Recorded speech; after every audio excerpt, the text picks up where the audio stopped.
Both on this old house and the new Yankee Workshop for years, we have always promoted safety in all aspects of what we do, but most importantly, in eye protection. For 21 seasons, Norm Abram walked into a small Massachusetts workshop, put on his safety glasses, and built something beautiful right in front of you.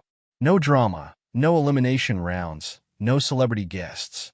Just a man, his tools, and a plan. The show was still popular. It was profitable, fully funded, and beloved by millions of loyal viewers who tuned in every single week. So when it ended in 2009, fans weren't expecting it. And the reason Norm walked away, it wasn't what anyone thought. So how did a quiet woodworking show with no drama, no gimmicks, and no celebrity guests become powerful enough that its ending shocked millions? To understand why the new Yankee Workshop ended, you first have to understand what it actually was and just how rare that kind of television really is. The show launched in 1989, created by producer Russell Morrish, the same man behind this old house. Morrish had watched Norm Abram work for years as lead carpenter on that show and saw something different in him. Not just skill, patience, clarity. The kind of man who could make a dovetail joint look approachable to someone who had never held a chisel. So Morrish built him his own stage, a 936-square-foot workshop tucked behind a Massachusetts farmhouse, stocked with every tool a serious woodworker could want. The format was deceptively simple. Norm would introduce a project, a blanket chest, a shaker side table, a Windsor chair, often visiting a historical landmark tied to that style first. He'd examine the original piece, talk about its construction, then go back to the shop and build it himself. Step by step, no shortcuts, no hired hands doing the hard work off camera. Just Norm talking through every cut, every joint, every decision. The show ran on PBS with no network pressure to chase ratings through stunts or celebrity appearances. It was the opposite of everything trending on television at the time. And somehow, that's exactly why it worked. Audiences found something genuinely restorative about watching a man who was simply very good at what he did, doing it without pretense. Over 21 seasons, approximately 235 complete projects were built on screen, from simple shop jigs to elaborate period reproductions, outdoor structures, even a sailing boat. The cultural footprint was real. Woodworking club memberships grew. Tool sales spiked on weekends after new episodes. Instructors credited the show for bringing new students through their doors. Norm hadn't simply hosted a program. He had become, without fanfare, one of the most influential figures in American craft of his generation. But if the show looked that calm and effortless on screen, what was really happening behind the camera to make it all work? What the audience saw was a 22-minute episode. What they didn't see was everything it took to make one.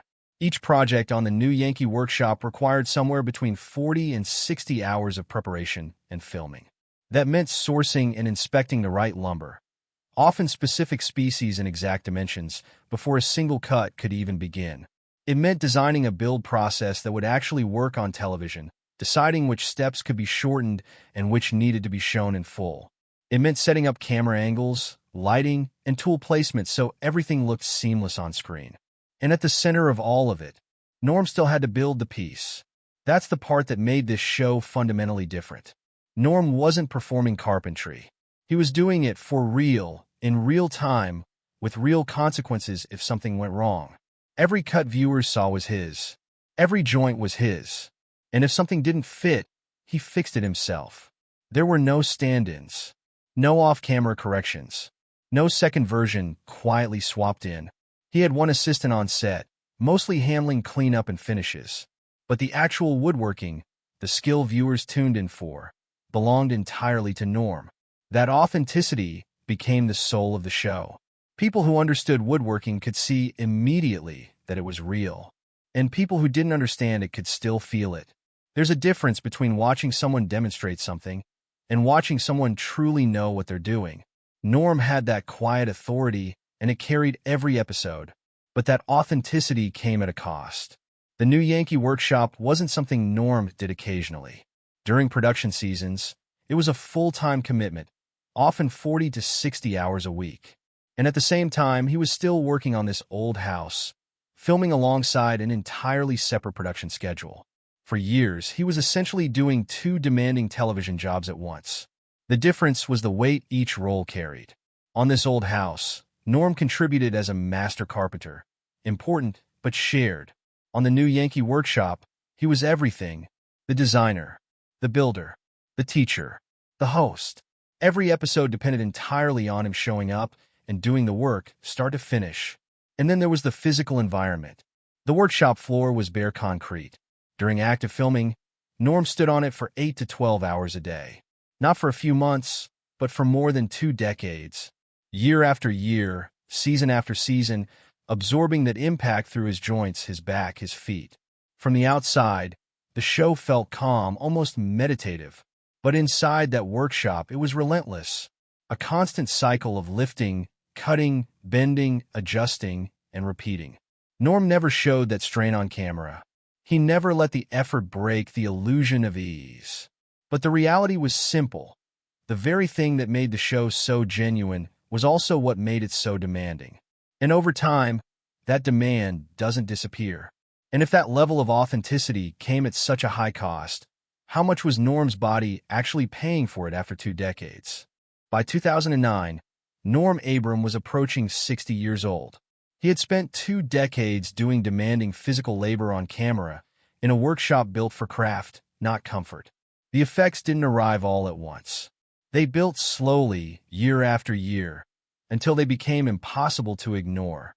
Repetitive sawing, chiseling, and sanding, done thousands of times, led to persistent joint pain that grew harder to manage. His back, after years of bending over workbenches and lifting heavy lumber, carried its own strain. And plantar fasciitis, caused by standing for long hours on unpadded concrete, had become a chronic issue. None of this ever showed on screen. That was simply who Norm was. He didn't complain. He didn't let the audience see the cost. The work looked just as careful and unhurried in the final seasons as it did in the first. But behind the scenes, conversations had already begun. Quiet discussions with producer Russell Morrish and WGBH about what continuing would actually mean. Because the question wasn't whether the show still worked. It clearly did. The question was what it was costing him to keep it going. And that's what often gets lost when people summarize this story. The physical toll wasn't failure. It was the natural result of doing real work the same way, at a high level for a very long time. Norm had given everything to the show.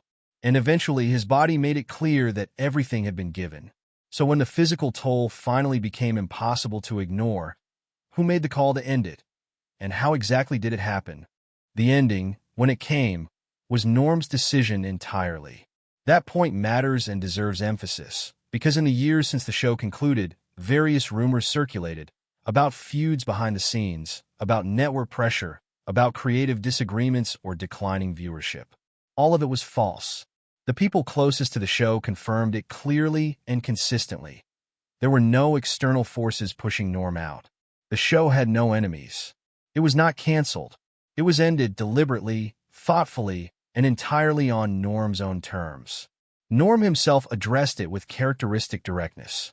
"We've had a great run," he said. "Built challenging projects, met wonderful woodworkers, and received loyal support from millions of viewers." That was the whole statement. No grievances, no finger-pointing, just gratitude and a clean acknowledgement that it was time. Russell Morrish, who had been with the show from its first day of production and whose backyard workshop had been its home for all 20 seasons, framed the situation simply. The show could not continue without Norm. There was no version of the new Yankee Workshop that made sense with anyone else at the workbench. The show was not a format that could be handed to a successor. It was a specific man doing a specific thing in a specific way, and the decision to end it was inseparable from the decision Norm had made about his own life and body. Producer Morrish also noted something that rarely gets mentioned in discussions of the show's ending. Norm had unfinished projects of his own home, a timber-framed colonial he had built himself in Carlisle, Massachusetts, had things he had always intended to get to and never quite had time for because the show consumed so much of his production energy every year. Ending the new Yankee Workshop wasn't retreating from woodworking. It was finally making space to do it on his own terms, for himself and his family, without cameras or deadlines or the accumulated pressure of being the entire foundation of a major television production. On October 16, 2009, WGBH Boston made the announcement officially. No further episodes of the new Yankee Workshop would be produced. There was no farewell special, no final episode with a ribbon tied around it, no dramatic goodbye. It ended the way Norm had always worked, quietly, without unnecessary ceremony, and with everything already said that needed to be said. And when that quiet decision finally became public, how did millions of loyal viewers react to losing something they thought would always be there? The announcement landed like a genuine shock, even to those who followed the show closely. It wasn't that fans had been expecting the show to run forever.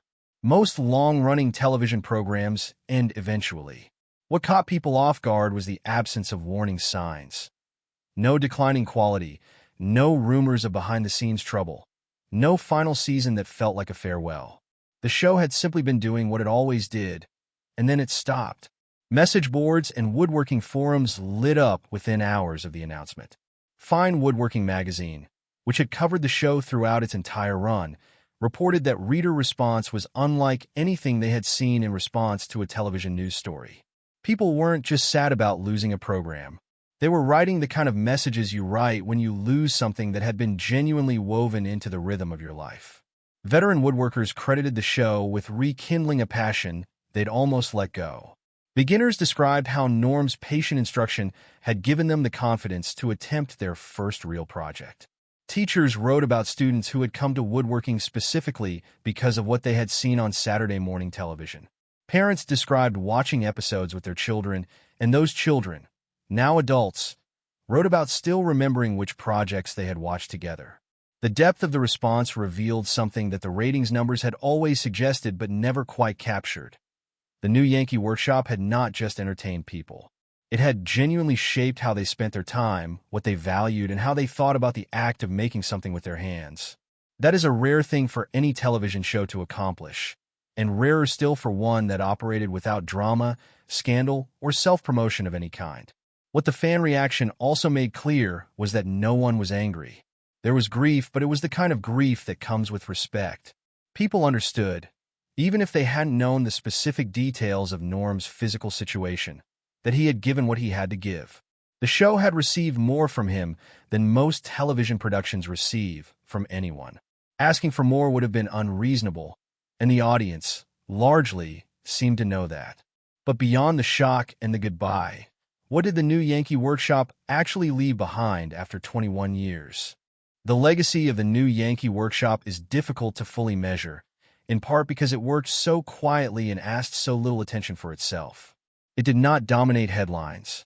It did not generate cultural controversy or become the subject of think pieces. It just showed up every Saturday for 21 seasons and taught people how to build things.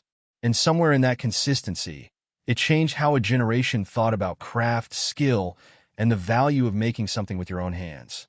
The 235 projects Norm built on screen remain as relevant today as the day they were filmed. Shaker furniture, Windsor chairs, blanket chests and bookcases, and Chippendale mirrors. These are not dated styles. They are classic forms that endure because they are honest, built without ornamentation that hides poor joinery, designed to last for generations rather than impress for a season. Norm didn't just teach people how to build those pieces. He taught people why those pieces were worth building. That is a different and more lasting kind of education. The show's project plans, measured drawings available for purchase throughout the run, gave viewers a direct path from watching to doing. Thousands of people built Norm's exact projects in their own shops, following the same dimensions and techniques demonstrated on screen. Some of those pieces are now in their second generation of family ownership. Real objects, in real homes, that exist because a man on a PBS program took the time to show how they were made. In January 2023, more than 13 years after the show ended, Russell Morrish announced that all episodes were now available to watch for free on YouTube. The response was immediate. A new generation of viewers found the show as if for the first time. People in their 20s and 30s discovering Norm Abram and responding with the same quiet admiration every generation before them had. Comments read like letters of gratitude. People describing staying up until 2 in the morning watching episodes. People ordering their first set of chisels after a single build. People saying it was the most calming content they had found on the internet. The show had been off the air for over a decade, and it was still doing what it had always done, making people want to go make something. Season 21 itself is worth a mention. Rather than building new projects, it revisited the best work from earlier seasons, with Norm recording fresh introductions for each. A quiet way to close, very much in character. And after walking away from something that defined his life for decades, what did Norm Abram choose to do next? Ending the new Yankee Workshop didn't mean the end of Norm Abram. He continued on this old house, where his role as master carpenter was far more sustainable. Instead of carrying an entire production, he contributed his expertise, advising, demonstrating, and appearing in a supporting role. It allowed him to stay connected to both the craft and the audience without the same physical demands. For the first time in years, he also had space to focus on his own projects. His timber-framed colonial home in Carlisle, Massachusetts, a house he had built himself, still had details he'd never had time to finish. Now, without camera schedules or deadlines, he could return to woodworking on his own terms. Quieter, slower, personal. He wrote as well, continuing the same clear, practical teaching style that defined his television work. In 2016, he appeared in Felled, a documentary about giving new life to fallen urban trees, a natural extension of how he had always viewed wood, not just as material, but as something with history and meaning. Then in 2022, after more than 4 decades on television, Norm officially retired from this old house. The send-off matched everything about him. Quiet, respectful, and without spectacle. Even now, the workshop still stands, and Norm still visits from time to time, not to film, not to perform, just to build. So when you step back and look at the full story, what does it really say about why the new Yankee Workshop had to end? The reason the new Yankee Workshop ended is pretty simple. Norm Abram gave that show everything he had. Norm Abram never needed controversy, flashy television, or dramatic moments to leave a lasting mark. His legacy was built one project at a time, through patience, craftsmanship, and an unwavering commitment to doing things the right way. Even after stepping away from the new Yankee Workshop, the lessons he shared continue to inspire woodworkers of every skill level. His projects, teaching style, and quiet dedication remain a reminder that true success isn't measured by headlines, but by the lives you influence and the work you leave behind.